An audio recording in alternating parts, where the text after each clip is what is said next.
నమస్తే. ఈరోజు దిల్సుఖ్ నగర్ లో డిఎస్సికి సంబంధించిన అభ్యర్థులు కావచ్చు పెద్ద ఎత్తున ధర్నా చేస్తా ఉన్నారు. సో వాళ్ళకి రావాల్సిన మెగా డిఎస్సి కావచ్చు, అదేవిధంగా గురుకులాలకు సంబంధించిన టీచర్ పోస్టులు కావచ్చు, అన్ని అంగన్వాడికి సంబంధించిన టీచర్ పోస్టులు కాబట్టి ఇవన్నింటినీ ప్రభుత్వం మాకు అధికారం రాకముందు హామీ ఇవ్వడం జరిగింది.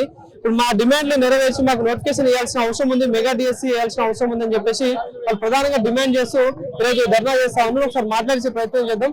ఏంటి ధర్నా చేయాల్సిన అవసరం ఏమొచ్చింది? ఏంది? మాకు కాంగ్రెస్ గవర్నమెంట్ గెలిచిన తర్వాత, కాంగ్రెస్ గవర్నమెంట్ రాకముందు 2023 ఎలక్షన్స్ ముందు మేము అధికారంలోకి వస్తే 25,000 మెగా డిఎస్సి వేస్తాము అని చెప్పి ఆటోమేటిక్ గా చెప్పిన తర్వాత జాబ్ క్యాలెండర్ మెన్షన్ చేసి వన్ ఇయర్ కు 2 జాబ్ క్యాలెండర్ ఇస్తా అని చెప్పి అందులో 25,000 మెగా డిఎస్సి మాది తొలి సంతకము మెగా డిఎస్సి మీదనే ఉంటది అని చెప్పిన రేవంత్ రెడ్డి తీరా గెలిచిన తర్వాత కేసీఆర్ వేసిన 5,089 పోస్టులను రద్దు చేసి 6,000 యాడ్ చేసి 11,062 పోస్టులతోటి ఫిల్అప్ చేసిండు. అందులో స్పోర్ట్స్ రిజల్ట్ ఇంకా ఇవ్వలేదు, దాదాపు 10,000 మాత్రమే ఫిల్అప్ చేసిండు. అప్పుడు ఆధారబాధగా ఎగ్జామ్ పెట్టినప్పుడు ఒక 2 months వాయిదా వేయండి అని అడిగితే మేము ఇప్పుడు 2 months వాయిదా వేయలేము, మరో 6 నెలల్లో ఇంకొక డిఎస్సి చేస్తాము అని బట్టి విక్రమార్క అసెంబ్లీలో చెప్పిండు. అది కాకుండా ఇంకోటి అసెంబ్లీలోనే జాబ్ క్యాలెండర్ మెన్షన్ చేసి ఫిబ్రవరిలో డిఎస్సి చేస్తామని చెప్పిండు. కానీ అప్పటి నుండి ఇప్పటి డిఎస్సి యూజ్ లేకపోయింది. దాదాపు రోజు చెప్పులు అడిగేలాగా సెక్రటరీ చుట్టూ, విద్యాశాఖ చుట్టూ, ఇంకేమన్నా విద్యాశాఖ టీచర్లు ఎక్కువ ఉన్నారు, స్టూడెంట్స్ తక్కువ రేషన్ ఉందంటే మీరు చూసేది ఓవరాల్ స్టేట్ వైడ్ చూస్తున్నారు. టీచర్ లెక్కలు తెలుసా? ఇప్పుడు విద్యాశాఖ కమిషనర్ తెలుసా? నవీన్ టీచర్ లెక్క ఉన్నాడు. టీచర్లు ఒక్కొక్క మరి టీచర్ లెక్క ఉన్నప్పుడు విద్యాశాఖలో గద్వాల డిస్ట్రిక్ట్ లో విద్యార్థి పోటీ ఎట్లేసారు. మన రిటైర్మెంట్ 24,000 తీసాము, రిటైర్మెంట్ లైన్ 5,000 మన 26 మళ్ళీ 26 మార్చి వరకు కూడా 6,000 టోటల్ 15,000 టీచర్ పోతుంది. వీళ్ళు కావాలని కాలేపని చేసుకుంటా నిరుద్యోగులు ఆడుకుంటారు. ఇప్పుడు అందరూ అక్క చెల్లెలు అందరూ ఇంట్లో ఒక్కొక్కరు ఫస్ట్ కూడా చదువుకుంటే హాస్టల్ ఫీజు కట్టలేక ఇంట్లో ప్యూర్గా చెప్పాలి పోలీసు టీచర్ పోస్టులు చదివేటోళ్ళు అందరూ దాదాపు గ్రామీణ ప్రాంతంలో ఉంటాయి కదా తెలియదు. రేవంత్ రెడ్డికి వాళ్ళ మనవాళ్ళు ఎక్కడ స్కూల్ పోతాం తెలుసా?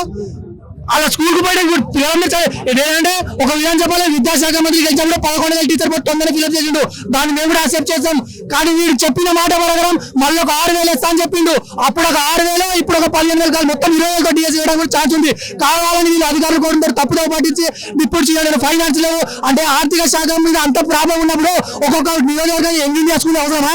అదే ఉన్న ఊర్లో స్కూల్ డెవలప్ చేసి అయిపోతుంది కదా. అది చేయడం చేత కాదు. కానీ నేనే విద్యాశాఖ 5,000 నేనే ఉంటాడు. విద్యాశాఖని మీరు సార్, మీరు ఉన్నా కూడా మంచి డెవలప్ చేయాలి. ఉపాధ్యాయులు లేకపోతే నీకు స్కూల్లో గ్రామీణ ప్రజలు ఎట్లా న్యాయం చదువుతారు? అట్లా ఆలోచించకుండా నేనే విద్య నేనే ప్రజలు అంటే మీరు గెలిచినప్పుడు సీఎం, మీరు గెలవక ముందు మీ ఇంటికి జూబ్లీస్ వచ్చి నేనే కట్టినాము, కావాలి ఫోటోస్ ఉన్నాయి, మీ ఇంటికి వచ్చి మీరు మెగా డిఎస్సి చేస్తాను, మీ అందరూ మేము డిఆర్బీ అడిగిన అందరు సపోర్ట్ చేసినాం. మీరు ఇప్పుడు తీరా గెలిచిన తర్వాత అదే ఉన్నాయో సామెత అన్నట్టు గెలిచిన తర్వాత ఒకసారి గెలిచిన ముందు ఒక తీరు అంటున్నారు. మీరు గెలిచిండ్రు కాబట్టి మీరు 20 వల్ల గెలిచిండ్రు. ప్రతి ఒక్క గ్రామీణ ప్రాంతాలు మీరు ఇంకోసారి నెక్స్ట్ రాబోయే మార్చిలో గ్రాడ్యుయేట్ ఎమ్మెల్సీ ఎలక్షన్స్ ఉన్నాయి. అప్పటి వరకు కనుక మీరు మెగా డిఎస్సి 6,000 అప్పుడు చెప్పిన 6,000 ఇప్పుడు రిటైర్మెంట్ అన్ని ఖాళీలు కలుపుకొని డిఎస్సి నోటిఫికేషన్ వేయకపోతే మాత్రం గ్రాడ్యుయేట్ ఎమ్మెల్సీలో మీరు గెలవలేరు. ఇంకోటి ఏంటంటే మీకు మాకు రాజకీయాలతో సంబంధాలు, ఎమ్మెల్సీ గెలవని ఎవరైనా మీరు చెప్పిన మడలు పెట్టుకోవాలి. లేకపోతే మేము మాత్రం అందరు మూకుమ్మడి అందరు కూడా దాదాపు ఏం చేసుకోవడానికి రెడీగా ఉన్నాము. మీరు కనుక విద్యాశాఖ మంత్రి ఉన్నాము అని చెప్పుకుంటాం. డిగ్రీ లెక్చరర్ నోటిఫికేషన్ వేయలేదు, అసిస్టెంట్ ప్రొఫెసర్ వేయలేదు, 14 సంవత్సరాల నుంచి మోడల్ స్కూల్ నోటిఫికేషన్ వేయలేదు, ఏదో చూతూ మాత్రంగా డిప్యూటీ వేసిలు, టైట్ లెక్చర్ వేసిలు. అట్లా కాకుండా టోటల్ విద్యాశాఖలో ఉన్న ఖాళీలు మొత్తం ఫిల్అప్ చేయాలి.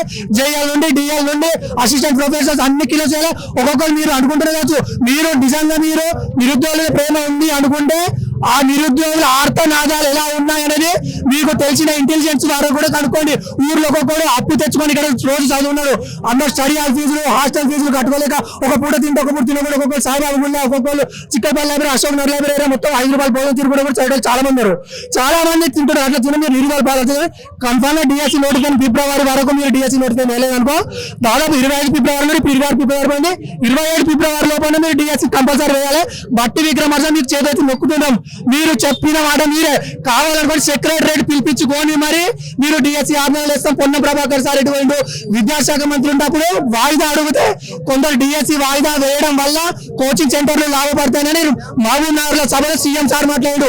అప్పుడు మాట్లాడిన తర్వాత మీకు ఏమైనా ప్రాబ్లమ్స్ పొన్నం ప్రభాకర్ కు చెప్పండి అంటే పొన్నం ప్రభాకర్ సెక్రటరీ మీకు 6 నెలల్లో డిఎస్సి వేద్దాం 30 మరి మీరు ఏం బాధపడకూడదు, 6 నెలల్లో వేస్తాం అని చెప్పి తప్పించుకున్న వాళ్ళు మీరు ఇప్పటికైనా దయచేసి నోటిఫికేషన్ వేయండి.